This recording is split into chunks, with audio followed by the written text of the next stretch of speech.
আমি আজকেও আপনাদের সামনে একটি শিক্ষণীয় ভিডিও নিয়ে উপস্থিত হলাম। প্রশ্নটি হচ্ছে, কোন সূরার মধ্যে, কোরআনের সমস্ত সূরার মধ্যে কোন সূরার মধ্যে বিসমিল্লাহ নেই?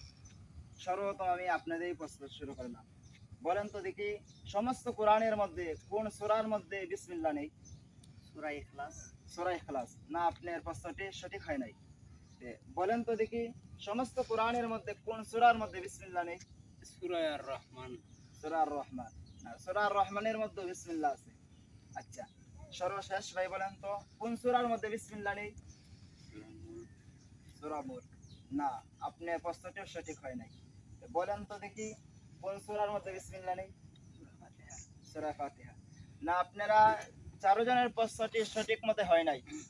তার সঠিক সমাধান আমি দিচ্ছি, সেটা হচ্ছে সূরা তাওবা। কারণ সূরা তাওবা হচ্ছে সূরা আনফালের একটা অংশ। এর জন্য আল্লাহ সূরা তাওবার মধ্যে বিসমিল্লাহ না বলে সূরা আনফালের মধ্যে বিসমিল্লাহ দিয়ে শুরু করেছে।